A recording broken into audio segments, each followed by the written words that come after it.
안녕하십니까. 자유민주연구원 원장 유동렬입니다. 인사드리겠습니다. 저는 한 25년 동안 경찰청과 경찰대학에서 북한의 대남 전략이라든지 또는 국내 이 종북세 등 이 치안 문제, 또 통일 이후에 북한의 사회안정 문제, 또 우리 자유민주 체제를 수호하기 위한 전략, 이런 걸 주로 연구해 왔습니다.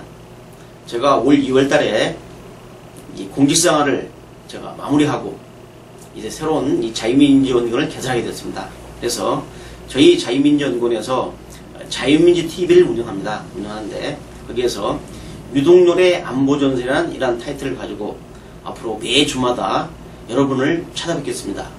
오늘이 첫 시간입니다. 그래서 오늘 첫 시간의 주제는 한반도의 안보를 총체적으로 분석하기 위해서 바로 한반도의 5대 안보전세란 이런 주제를 가지고 간략하게 5대 안보전세의 내용과 그 의미의 중요성을 여러분께 말씀드리고자 합니다. 한반도에는 매우 복잡하게 얽혀있는 5대 안보전선이 존재합니다. 그 첫째는 제1전선입니다. 이 제1전선은 이름하여 전방전선이라고 합니다. 예를 들면 직접 북한과 경계하고 있는 육상 경계선, 해상 경계선 또는 공중 경계선을 의미합니다. 이 제1전선의 중요성은 아무리 강조해도 지나치지 않습니다. 2010년 3월에 천안함 폭증 사건을 저희가 당한 것도 제1전선을 제대로 관리하지 못했기 때문입니다. 또한 1950년 6.25 남침전쟁도 저희가 이 제1전선을 제대로 지키지 못해서 일어난 사건입니다. 그래서 이 제1전선의 중요성은 아무리 강조해도 지나치지 않고 여기에 대해서 우리 안보당국에서는 심혈을 기울여서 이 제1전선을 지금 지키고 있습니다. 근데 이 제1전선이 최근 북한의 이 대남 군사 위협으로 매우 불안정한 상태가 조성되어 있습니다. 이미 아시겠지만은 이 김일성, 김정일, 김정은에 이어지는 북한의 이 3대 세습체제 하에서 새로 등장한 이 젊은 나이의 김정은이 이전에 있는 북한의 통치자와는 달리 더 주목할 점은 바로 비타협적인 대남 군사모험주의 노선을 즐기고 있다는 점입니다. 최근에 이 북한 김정은의 행보에 대해서는 나중에 별도로 분석이 좀 필요하겠지만은 이 나이 어린 김정은이가 이 북한의 지도자가 된 이후에 일어난 일은 뭐냐? 바로 대남 강경 노선을 에다가 이 옹군 노선을 배합하는 소위 전쟁 공세 외에 평화 공세하는 이런 배합적인 투쟁을 보여주고 있습니다. 북한이 최근 2014년 들어서서 무려 200여 발의 스커디 미사일을 또는 방사포 또는 해안포를 발사하면서 대남 군사 위협을 중지시키고 있습니다. 특히 김정은은 각군 부대를 방문하고 특히 특수선 부대를 방문하면서 그들의 군사훈련과 대남 적개심을 고취하는데 크게 비중을 두고 있는 현실입니다. 여기서 중요한 것은 이 젊은 김정은이가 이 자기 아버지인 김정일 때와는 달리 대남 정책을 결정하는 데 있어서 매우 충동적이고 즉흥적인 결정을 하고 있다는 것이 바로 한반도 안보 위협의 주 요인으로 등장하고 있습니다. 그 내용은 뭐냐? 여러분 아시다시피 김정일이가 살아생전에 자기 아들이 3명인데 그 중에서 제일 막내 아들인 김정은이를 바로 후계자로 지목하고 김정일이 죽자 이 김정은이가 바로 북한의 후계자가 되었습니다.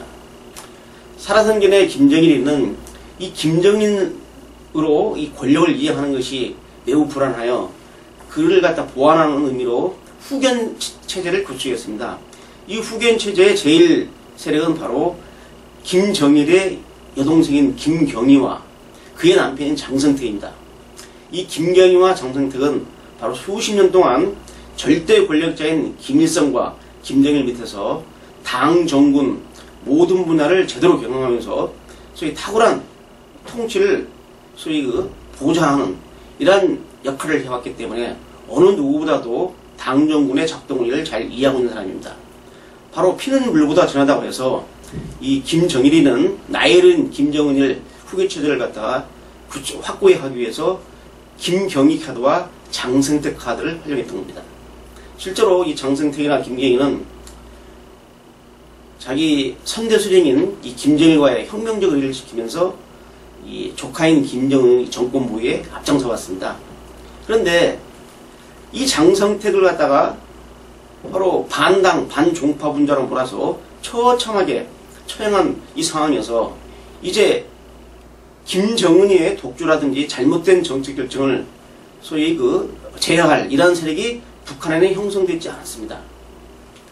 지금 이 젊은 김정은이가 북한을 통치하는 두 가지 동력은 뭐냐? 첫째는 공포정치입니다. 수령일 독재 권력에 도전하는 이러한 많은 당정군의 원로들에게 자기 고모부인 장성택마저 처참하게 처형함으로써 앞으로 이 수령일 독재 권력에 저항하는 한 목숨을 부지할 수 없음을 보여준 겁니다.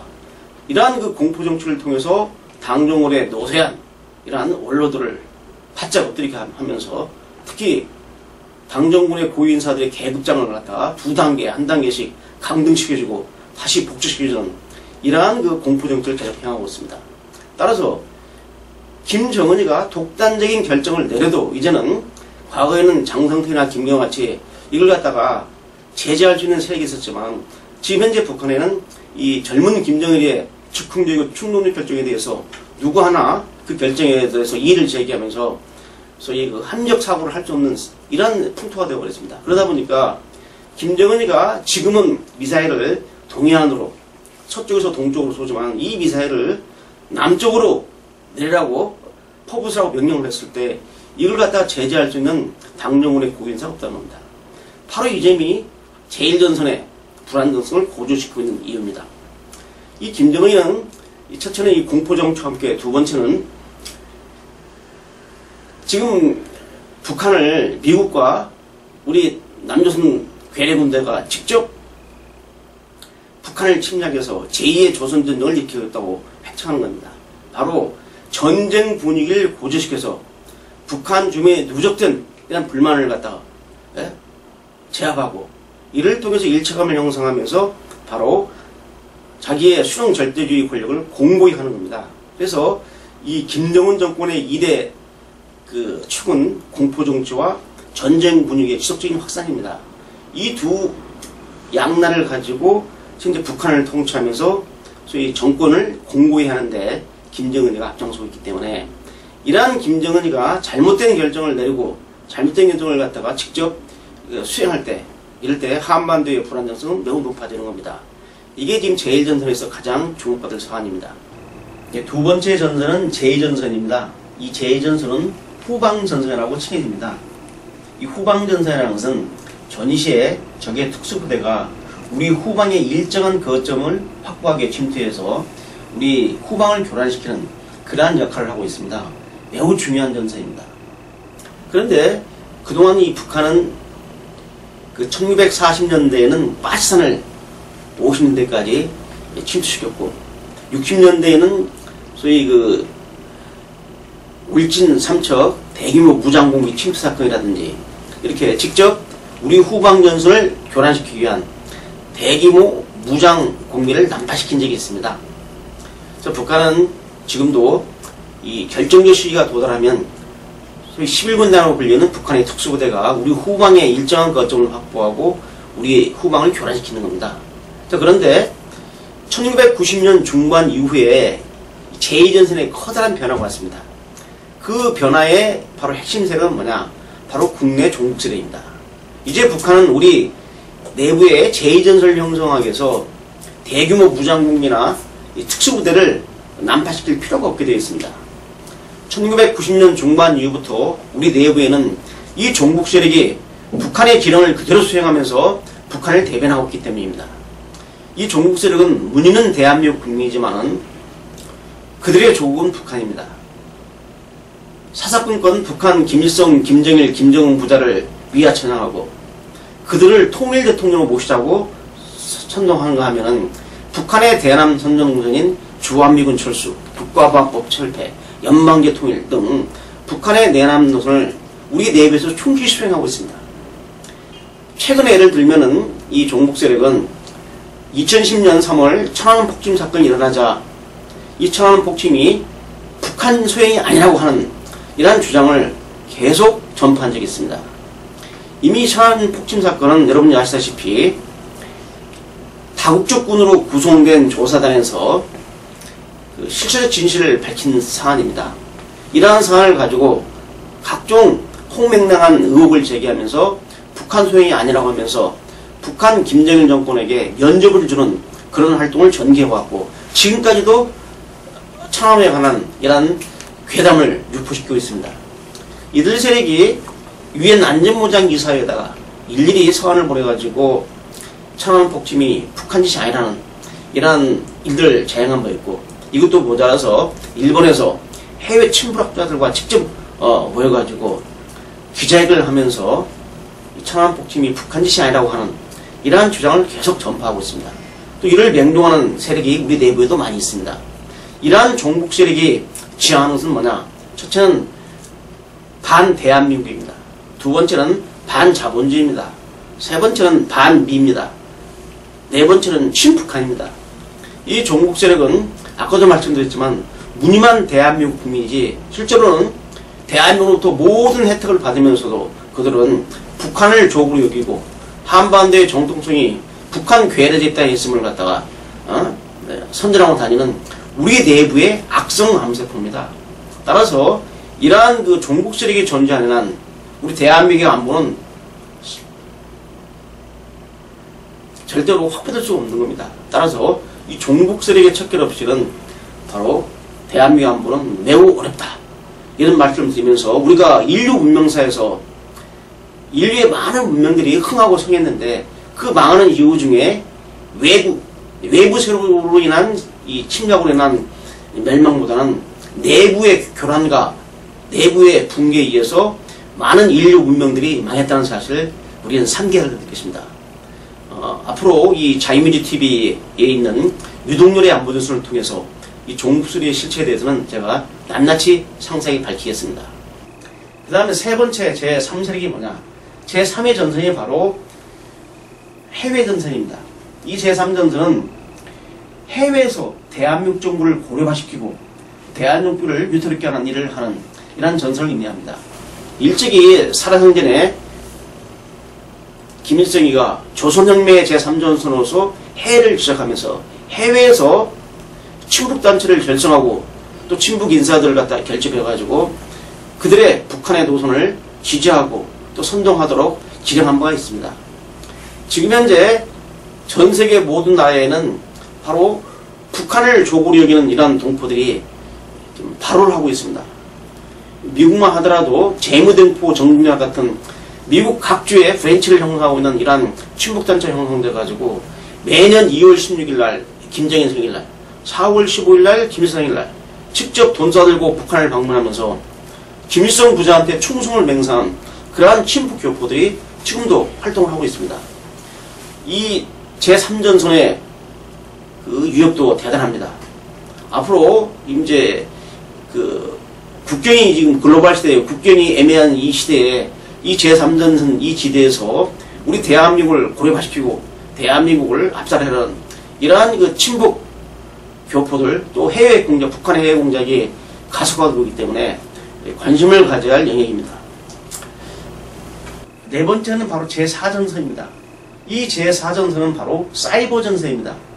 21세기에 새로운 안보 공간으로 등장한 이 사이버 전선의 중요성에 대해서는 아무리 강조해도 지나치지 않을 것입니다. 실제 이 사이버 전선에서 북한 및 해외 안보 요새들이 우리 대한민국을 상대로 각종 사이버 테러를 전개하고 있다는 것을 아실 겁니다. 이미 2009년에 77 사이버 대란부터 시작해가지고 33 디도스 공격, 2011년도에는 바로 농협 전선망을 해킹하는 사건이 벌어졌고 작년만 하더라도 3월 25일 날 우리 금융망과 소위 그 방송망을 와해시켰고 6월 25일 날은 바로 북한이 유교 남침 전쟁을 기해서 사이버 남침을 자행해가지고 좀 창피한 일이지만 청와대 홈페이지가 디페이스먼트 화면 문조 당한 사태가 벌어졌습니다. 바로 이 사이버 전선은 새로운 안보전선으로서 이제 국경이 없습니다. 이 사이버 전선의 중요성은 아무리 강조해도 중요하지 않을 거죠. 그래서 이 사이버 전선에 대해서는 제가 별도의 또 상세한 또 설명을 좀 드리겠습니다. 마지막으로 제5전선입니다. 이 제5전선은 바로 국가 주요 기관에 침투한 전선입니다. 국제 첩보운동사를 보게 되면은 적성국의 이 정보기관에 상대국의 그 스파이가 침투한 것은 비일비재합니다. 과거 냉전 시대에 소련 KGB라는 정보기관 안에 미국 CIA 간첩이 들어가 있고, 미국 CIA나 FBI 같은 이러한 방첩기관 안에도 소련의 첩자들이 들어온 사례가 비일비재합니다. 여러분, 그 90년대에 있었던 그 CIA 대소 방첩관인 에임스 사건이 그 대표적인 사례입니다. 또 FBI의 그 로버트 한센, FBI에서 대소련 방첩국장 자리를 차지하면서 활동하고 있는 이 중요한 인사가 바로 소련의 KGB에 포섭된 그런 인사였습니다. 그래서 전 세계 첩보운동사를 보게 되면은 마타리부터 시작해서 조르게라, 러시아의 조르게라든지 많은 정말 그 이름을 가지고 있는 첩보들이 등장합니다. 바로 이 대한민국도 외에는 아닙니다. 우리 대한민국 안에도 주요한 기관 내에 바로 이 북한의 적성군자가 침투해서 활동했다는 사실이 일부 포착되기도 했습니다. 이러한 사실에 대해서는 제가 별도의 시간을 마련해서 우리 주요 핵심 기관에 침투했던 이 공개되지 않는 이러한 그 북한의 간첩 사건에 대해서도 제가 소개를 한번 해드리겠습니다. 이렇게 우리 대한민국은 제1전선 전망전선, 제2전선 후방전선, 제3전선 해외전선, 제4전선 사이버전선, 제5전선에 이르기까지 매우 복잡하게 얽혀있는 구도입니다. 따라서 대한민국의 안보를 수호하고 이를 지키기 위해서는 제5전선 각 영역에 대한 우리 국민들의 관심과 거기에 대한 대비가 매우 중요합니다. 앞으로 유동열의 안보전선에서는 이러한 제5전선에서 이러한 여러가지 북한의 대항공 실태라든지 종교의 실태, 사이버 공작 실태라든지 또 스파이 활동 실태에 대해서 그동안에 일체 언론에 공개되지 않았던 이러한 내용들을 가지고 앞으로 여러분들과 함께 하고자 합니다. 오늘 첫 회 유동열의 안보전선 여기서 마치겠습니다. 감사합니다.